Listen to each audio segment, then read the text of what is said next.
Pour ne pas être taxé de quelqu'un dépourvu d'intelligence, nous voici aujourd'hui commencer d'abord le tutoriel en vous disant bonjour et bienvenue sur JP Design, les carrefours de l'apprentissage du graphisme et de la création de contenus multimédia. Alors, vous n'êtes pas sans ignorer que JP Design n'a rien d'autre comme devise que de quitter du néant vers les sublimes. Alors dans ce site web, nous allons toutefois apprendre comment réaliser des panneaux publicitaires simples, efficaces et capables de communiquer clairement vos idées et aussi la création de contenus multimédia, les mixages audio, ainsi de suite.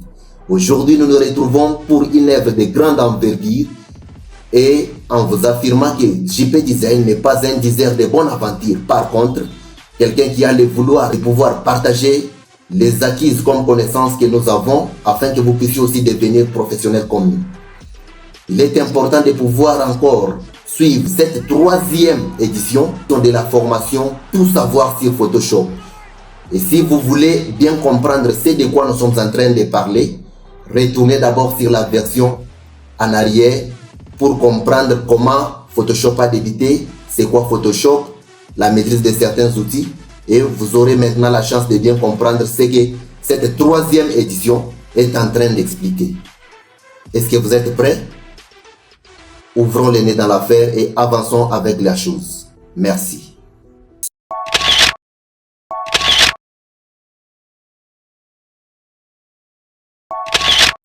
Passons maintenant aux propriétés liées au plan de travail.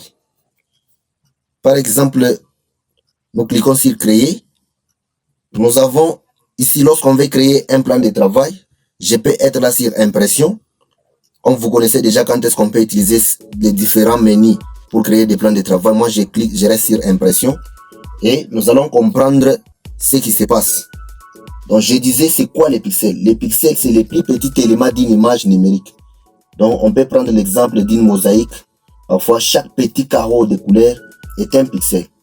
Son utilité, c'est l'unité de mesure universelle pour les écrans web, mobiles, vidéo, etc. C'est un peu ça. C'est ce que vous venez de constater sur les pixels que je viens de mettre. Nous avons maintenant la résolution. La résolution, c'est ici. C'est quoi la résolution? C'est les pixels par pouce ou les dpi en anglais. Donc, c'est la densité des pixels. Elle s'exprime en ppp, donc les 3 p qui signifient pixels par pouce. Le principe ici, c'est de comprendre que plus il y a des pixels dans un pouce, plus l'image est nette et détaille tout ce qu'il y a comme élément sur votre support de communication. Par exemple, ici, moi, je mets 70 pixels comme ça. Il suffit juste d'entrer dans la case et puis vous saisissez. Donc, les 70 pixels par pouce, c'est une résolution standard pour les écrans légers. Mais par contre, lorsque j'écris 300 pixels par pouce, ici, c'est standard pour l'impression haute qualité. Nous avons les unités physiques, donc des centimètres et millimètres par exemple. Donc, nous avons des centimètres qui sont là. Quand je change l'unité là-bas, vous verrez que même les valeurs dans la largeur et même dans la hauteur, ça change aussi directement. C'est quoi premièrement les centimètres et les millimètres? Ce sont les mesures réelles du monde physique. Quand on peut utiliser ces centimètres? Uniquement pour l'impression. Alors pourquoi les utiliser seulement pour l'impression? Parce qu'une feuille A4 fera toujours 21 x 29,7 cm. Peu importe la résolution de l'image. À ne jamais oublier. À ne jamais oublier. Retenez ceci. Si votre création reste toujours sur ordinateur, parlez en pixels. Si votre création doit être imprimée, parlez en centimètres et réglez votre résolution à 300 pixels par pouce. Chers frères et sœurs, je sais que nous ne sommes pas en train de plaisanter. Cette leçon est une formation payante que j'ai organisée il n'y a pas si longtemps et ça pouvait valoir 50 $ par chacun. Mais cette fois-ci, je vous la livre gratuitement. Et je crois que ceux qui ont payé pour ça ne seront jamais contents. Ils seront énormément énervés, c'est vrai. Mais comme ce sont des erreurs constatées à plusieurs reprises, nous sommes obligés de partager la connaissance que nous avons avec vous pour que l'on vous voie devenir aussi professionnel comme nous. Vous allez comprendre que je ne suis pas en train de le dire au hasard, ce sont réellement des erreurs que nous avons vécues. Et comprenez ensemble avec moi que pour mesurer l'ampleur d'une tâche, il ne nous faudrait pas normalement être en possession d'un microscope. Qu'est-ce que tu le crois? Tu dis amen, on avance. Bon, par exemple, le 8 bits qui est là. Donc sa capacité, c'est laquelle? C'est 256 nuances pour chaque couleur. Rouge, vert et le bleu. Et les résultats, c'est environ 16,7 millions de couleurs au total. Pourquoi tout ça? C'est largement suffisant pour l'œil humain. C'est le format le plus léger et le plus compatible JPEG, au format JPEG, donc un format photo. Nous avons par exemple ici les 16 bits. 16 bits, c'est le mode pro. Il a une capacité de plus de 65 nuances par couleur. Pourquoi tout ça? On l'utilise pour faire des retouches lourdes, fort contraste, gros changements de couleurs, etc. Son avantage est qu'il évite l'apparition des bandes, donc soit le bending, dans les dégradés comme le ciel. Et il a aussi des inconvénients, tels que les fichiers pèsent 2 fois plus lourd. Et ça pourra parfois vous causer du tort de faire les transferts vers un autre téléphone via Bluetooth. Nous avons par exemple ici les 32 bits, le dernier point, sur la notion de bits. Ici, c'est le mode HDR.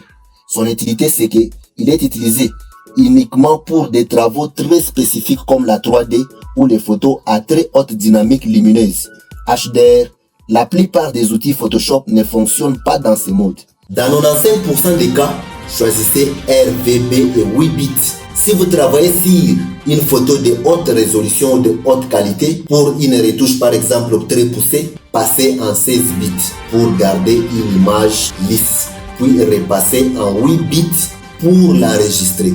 Voilà que ceux qui ont les oreilles pour entendre ce que JP Design parle aux débutants et aux amateurs dans le design graphique et aux graphistes designers professionnels comme lui entendent. Et ceux qui ont aussi un cœur de rejeter, mais facilement et facilement, ce n'est pas un tabou. C'est génial, on avance.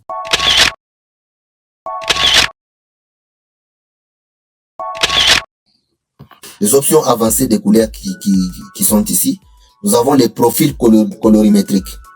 Nous commençons d'abord par les premiers ici, qui est sRGB. sRGB IE 61 966 2.1. C'est le standard. Quand l'utiliser? Dans 99% des cas pour les web, les réseaux sociaux et les écrans standards, on l'utilise pour cette raison-là. Donc on l'utilise dans 99% des cas pour les web, les réseaux sociaux et les écrans standards. Pourquoi l'utiliser? Simplement pour ces raisons-là? Parce que c'est le profil universel. Si vous l'utilisez, vous êtes sûr que votre image aura les mêmes couleurs sur iPhone, sur un PC ou une télévision. Voyez un peu combien ces profils colorimétriques dans les options avancées des couleurs est avancé. Nous avons le deuxième mode de couleurs qui est Adobe RGB 1998. Quand on l'utilise, quand est-ce qu'on utilise ce mode de colorimétrie? C'est pour les photographes professionnels et l'impression de haute qualité. Pourquoi simplement les photographes et l'impression de haute qualité, ces gens-là qui peuvent l'utiliser? Parce qu'il contient beaucoup plus de nuances de vert et de bleu que les sRGB. Alors, il faut faire attention. Si vous postez une image Adobe RGB sur Facebook, les couleurs paraîtront ternes. C'est ça un peu la chose à ne jamais oublier. Nous avons le troisième mode de colorimétrie sur les options avancées de couleurs qui est Apple RGB. Apple RGB, soit image P3, on l'utilise quand? C'est spécifiquement pour les écrans Apple récents, MacBook Pro, iPhone récent. Et pourquoi on l'utilise? C'est parce que c'est les profils P3 qui offrent des couleurs très vives et saturées que seuls les écrans haut de gamme peuvent afficher. Nous avons l'autre menu de couleurs qui est Pro Photo RGB. Quand est-ce qu'on utilise celui-ci? On l'utilise uniquement pour la retouche photo extrême sur des fichiers RAW. Pourquoi tout ça? C'est parce que c'est le profil qui contient le plus grand nombre de couleurs possibles, dépassant même ce que l'œil humain peut voir. On ne l'utilise jamais pour l'impression finale. Pour ne jamais avoir de mauvaises surprises avec vos couleurs, choisissez toujours sRGB. C'est la garantie que vos créations resteront toujours éclatantes. partout sur Internet. Félicitations, vous avez maintenant toutes les bases pour expliquer la création d'un document. Je pense que nous allons maintenant créer parfois sur impression. J'ai choisi A4 pour créer mon interface de travail. Et vous voyez qu'il y a l'unité de mesure là-bas qui est millimètre et directement la valeur par défaut entre la largeur 210 et la hauteur 297. La résolution reste toujours à 300. Et si j'aimerais renommer mon projet, je viens juste là-bas, j'écris Tito. Et je peux maintenant valider. Un logiciel très professionnel qui a plusieurs parties. Mais ce que tu dois savoir, c'est que Photoshop n'a que 5 zones importantes que chaque graphiste ou débutant doit pouvoir maîtriser dans sa tête. C'est lesquelles? Voyons la première zone. La première zone, il y a la barre des menus. Voilà, nous sommes déjà dans le logiciel. Vous voyez que nous avons notre plan de travail. Ce qu'il faut maintenant faire à cette partie, c'est de présenter d'abord la barre des menus. Cette barre des menus qui est ici en haut. C'est quoi d'abord la barre des menus? La barre des menus, c'est la ligne de texte tout en haut de l'écran, tel que vous la voyez en haut, qui a les menus tels que les fichiers, édition, image, calque, texte, sélection, filtre, 3D, affichage, fenêtre, edit, etc. Son utilité, c'est laquelle? Donc, elle contient toutes les commandes globales et les réglages profonds du logiciel. C'est ça un peu son importance. Et pourquoi on l'utilise? C'est pour enregistrer un projet, modifier la taille de l'image ou appliquer des filtres complexes. Et nous avons aussi la barre d'options qui suit la barre de contrôle ou barre d'options. Celle qui est là après la barre de menu. Ces éléments qui sont en bas. Donc, la barre de contrôle, c'est quoi? C'est la barre située juste en dessous de la barre de menu, qui change d'aspect selon l'outil sélectionné. Donc, son utilité, elle affiche les réglages spécifiques de l'outil que vous avez en main. Pourquoi on l'utilise? Si vous prenez, par exemple, l'outil pinceau, qui est là, vous verrez que sur la barre de menu, les options déjà changent. Je peux taper ici pour régler l'épaisseur du pinceau. Donc, une fois que je viens avec ça, je clique, cela s'exécute. C'est différent avec parfois l'outil texte. Si je prends l'outil texte, je viens mettre ici. Vous allez constater que la barre de contrôle, les éléments qui s'affichent là-bas doivent catégoriquement changer. Je peux prendre l'outil texte. Donc, dès que je prends l'outil texte tel que vous le voyez, vous voyez que la barre de contrôle, les outils changent. Il y a par exemple les réglages de la taille du caractère. Il y a parfois les réglages qui permettent de changer la police que nous sommes en train d'utiliser.